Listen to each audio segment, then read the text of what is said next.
Every decade, there's a big push to get every person in this country counted as part of the U.S. Census. Historically, there have been concerns that Hispanics have been significantly undercounted. And due to the challenges presented by the COVID pandemic, there are even more questions surrounding the accuracy of the 2020 count. Now that the data has been released, how will the results affect the future of Houston's Hispanic population?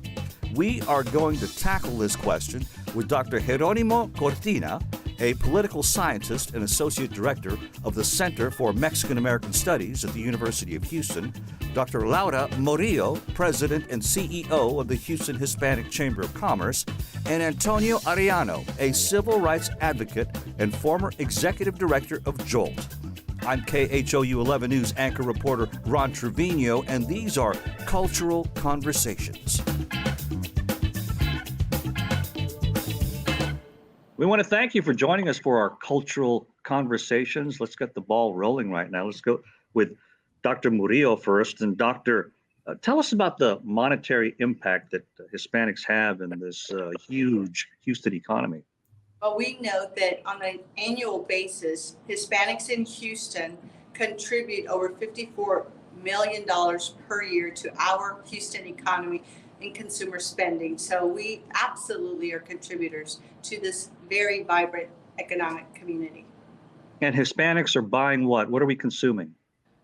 As a matter of fact, one interesting stat is that the largest number of luxury vehicles in Houston are bought by Hispanics. The number one group buying homes are Hispanic. And so as we look at the market and as we look at advertising and who's buying and what they're doing, we need to make sure that we are speaking to this very, very young community that is actually able to purchase goods of all types every day, including luxury goods as well. All right, let's go to Dr. Cortina now. Latinos have been undercounted in the past. So what are your thoughts on the accuracy of this latest census? Well, the accuracies, we don't know yet, right? We have the initial numbers and we still need to do a lot of, cleaning the database, quote unquote, to see what was the undercount. The initial figures went around 2% undercount to almost 4% undercount in the state of Texas. That represents a lot of people, and that represents obviously has important implications for education, health, as we're going to discuss later today. But the most important thing is that people under 4 years of age had the highest potential rate of being undercount. Between 5% and 7% of children under 4 had the potential to be undercounted by the 2020 census. And what do you think caused that? Was it the pandemic itself? Well, it was a pandemic. It was the politics surrounding the census count. The pandemic made very complicated for people to go and knock on doors directly and invite people to fill out either the short form or the long form of the census. But also during the Trump administration, the Department of Commerce trying to insert a question about citizenship, a question that has not been asked since 1950 for all households in the United States. It had different iterations in the long form, and the long form is the census, but obviously with more questions. And that created a chilling effect especially amongst our community, amongst the Latino community, that we're suspicious about in terms of why and how that data was going to be potentially used. Dr. Cortina, I would also add that another very big factor going back to COVID was that all of their outreach efforts with the nonprofits and others, chambers of commerce, the budget was decreased. And so there was, as mentioned, fewer knocks at the door, and just a lot of groups were not allowed to participate in the way they could have and would have, which we believe would have made a very huge difference when you look at apartment complexes and other difficult and hard to reach locales.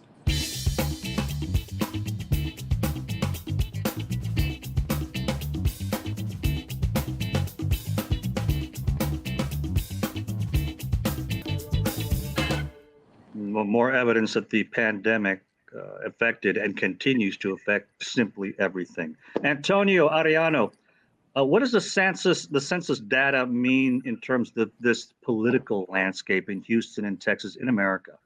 So it tells you that Texas is at a tipping point. There is a massive demographic shift that Texas is currently undergoing, and it's being led by people of color. The population growth in Texas was contributed 95% to people of color, and the majority of that being Latinos. Harris County is now home to the second largest Latino population in the United States.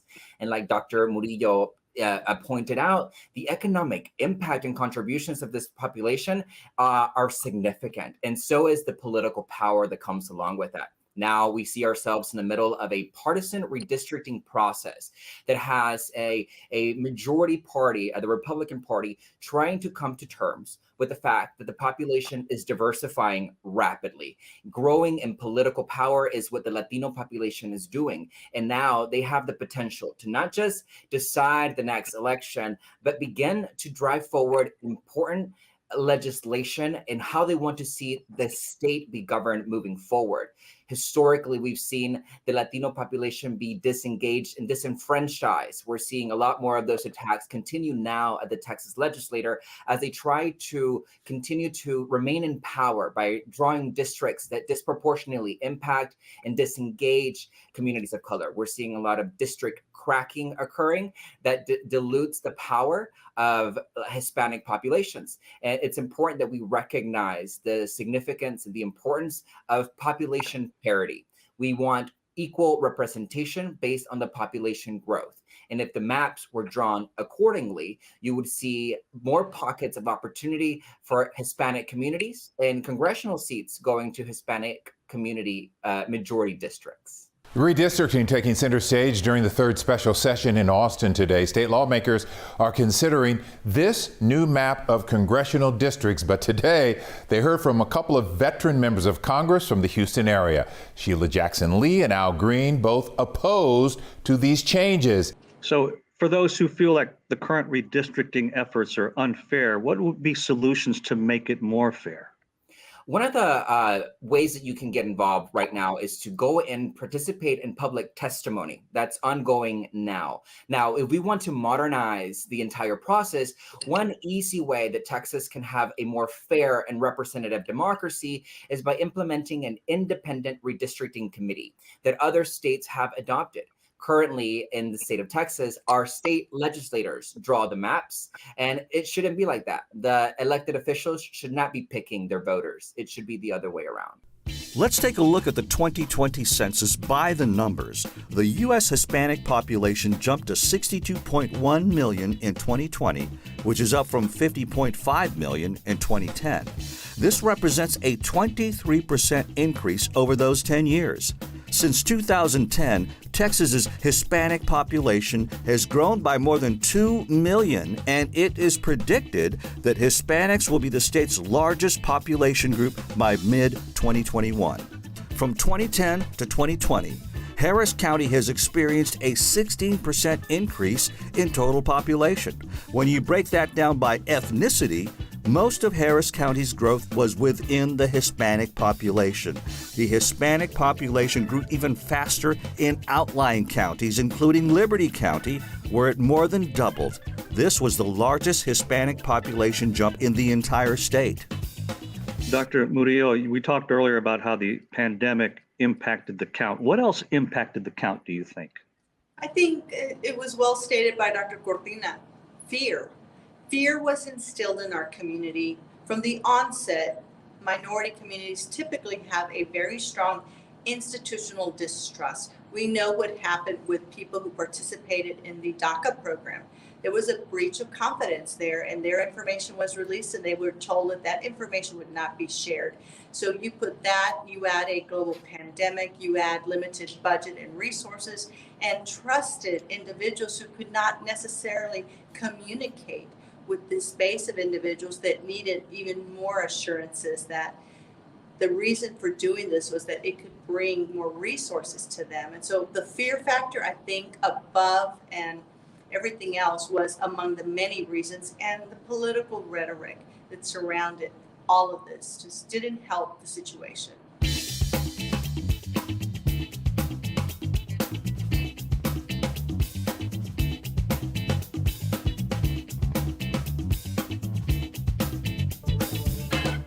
Let's talk about the more resources that are available. Dr. Cortina, what does the census data mean in regards to federal funding? Everything. It means everything. Just to give you an idea, the federal budget and the federal government returns to state a huge amount of money to each state based on populations of every single state. Just to give you an example, the state of Texas, 33.8% of our budget comes from federal receipts. That's 33.8%. So if we get an undercount as we gotten, that means, and that translates that we're going to get less money from the feds. What does that mean? Well, it means that we still need to fund those services. We still need to repair our roads. We still need to repair our electric grid. We still need to provide health services, education, somehow. And the question is, where is that money going to come from? So if that has very important implications just for the budget. When that is translated, for example, on education or healthcare, a lot of federal grants are also based on population. So if we get, for example, an undercount of children under 4, then we get less money for very important programs, educational programs, Head Start, funding many other important educational programs at our local schools, and also for health-related programs, we're also gonna be hurting. And the question is, or the effect is very simple, right? If you have less people that are undercounted, the federal government is going to say, well, you're asking me for $100, but the number of people that you have only allows you to ask for $50. We know that we have people for $100, right? In order to cover their necessities and their needs and their wants and preferences and so on and so forth.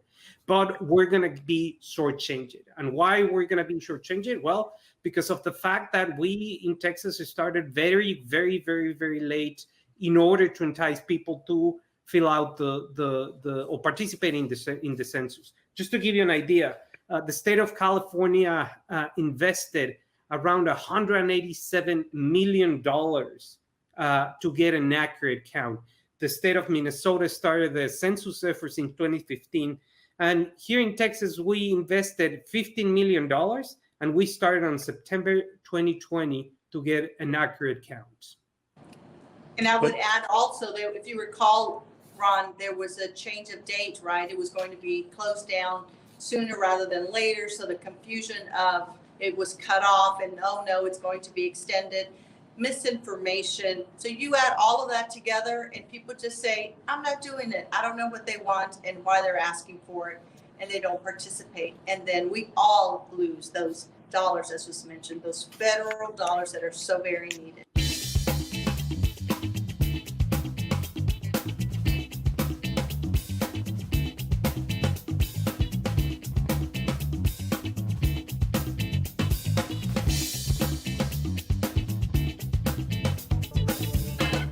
Antonio, let's talk about what we can improve for the next census to get more people to take part. What do you think we should do?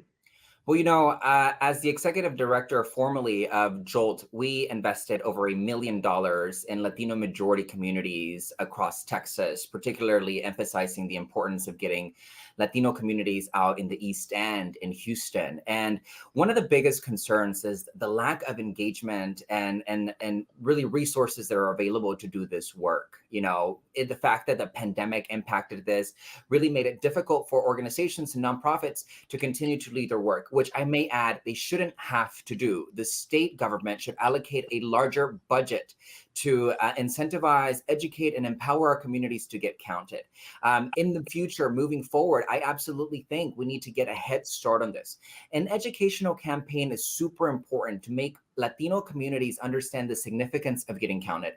Early in February of last year, when we had the opportunity to canvass door to door before the pandemic got started, I was canvassing in the East End, and I met mi tocayo, a man called Antonio, and he told me, Spanish-speaking older man, and he told me that he was so happy to see our organization out there knocking on doors and reminding people of the significance and importance to get counted. He said we were the first group of people to canvass that street, those neighborhoods in the East End that are so rich and vibrant and contribute so much to our community are often neglected and overlooked. I think that we need to start prioritizing those communities, prioritizing population growth irregardless of the district, making sure that we are really investing in the future of our state, creating a truly representative democracy.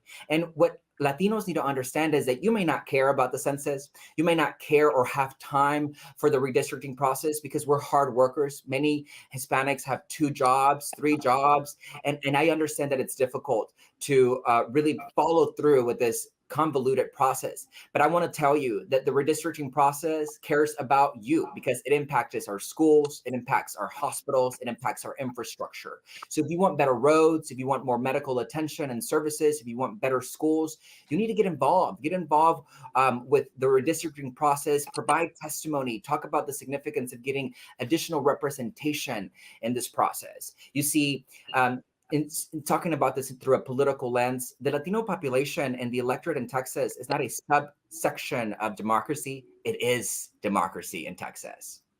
Yeah, Antonio, a lot of people would say a census, that's not sexy. It may not be sexy, but it's so important.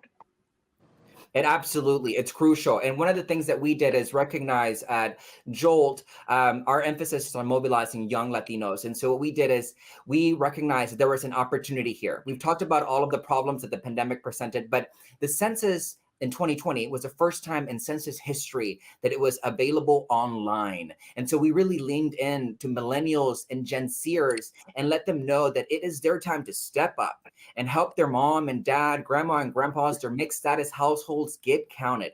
Because what's on the line here, and this is very crucial, what redistricting is all about, is about who has money, resources, and political power. And we cannot afford to leave either money or political power on the table when we're growing the largest population sector in the state. And the digital divide, Ron, I will say that the idea, the concept of going online has many positive, benefits, of course. But when we look at the digital divide and the fact that many homes cannot afford those computers, don't have Wi-Fi, broadband access, it just further continued to demonstrate this huge gap in education, in money. And again, people did not necessarily make that decision to do that. But the original plan, at least here in Houston, I was very involved, as were so many people in the city, in trying to make sure we were connecting with the U.S. Census Director before pandemic, and there were agreements to have in community centers and other parts, libraries, computers that were available, as was mentioned earlier, so that people could go to those places where there were trusted entities, trusted organizations. But again, so much of that did not occur. So we have a lot of work to do. We must begin early, as was mentioned. And most of all, it has to be connected to people who are trusted in those neighborhoods. And we know Latinos are all over the greater Houston region, not limited to just one demographic area. No, if I may also add, Ron, I think that culturally competent campaigns are crucial. You want to make sure that the messaging targeting the Latino community speaks to their community, the economic pain that exists, the lack of resources that exist, the lack of representation that historically has disenfranchised the community. Culturally competent campaigns are needed when doing outreach for redistricting or the census. The census impacts the number of representatives each state elects to Congress. The House of Representatives has 435 seats, and they're divvied up based on population. States that are growing add seats, while states that are shrinking lose them.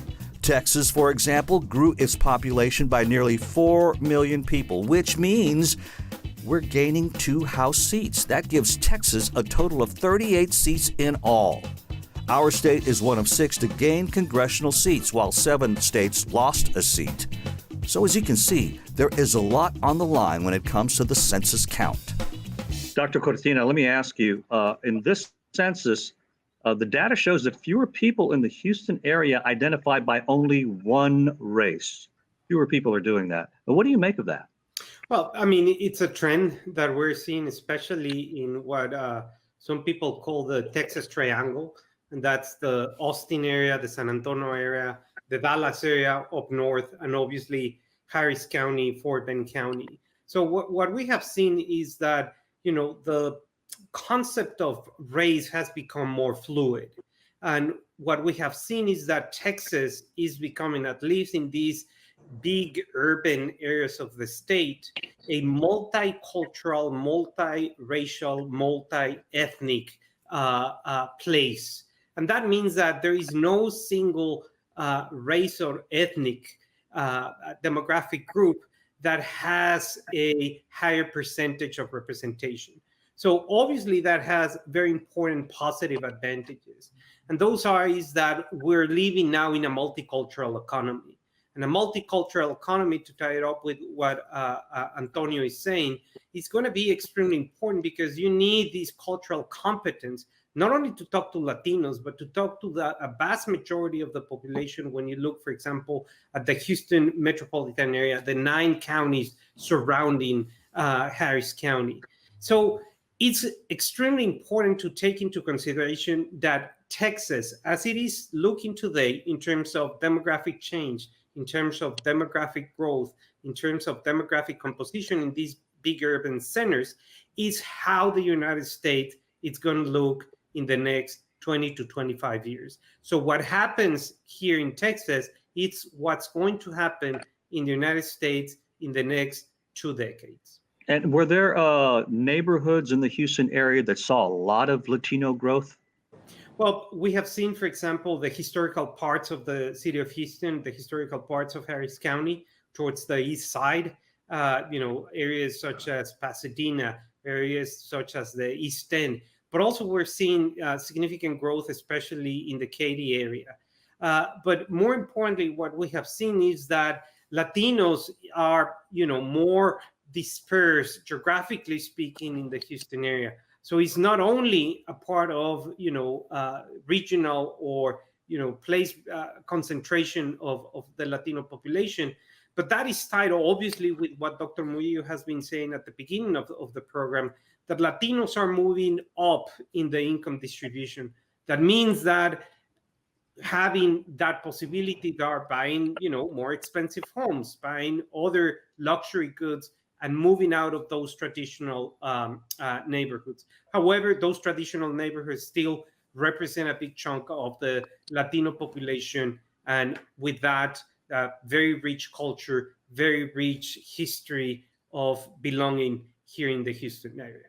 All right, let's wrap it up quickly. I want to get your final thoughts, each one of you. Dr. Murillo, you first. Well, certainly it is never too early to begin helping educate people about the census. We must begin early. We must identify trusted individuals to deliver this message. And we need to do everything we can, as was mentioned earlier, to continue to communicate with the decision makers as we look at the next census and where all of these funds will be going, and be part of this process. We must engage people to become active, engage, and help them understand what it means for them and their families. Dr. Cortina, your final thoughts.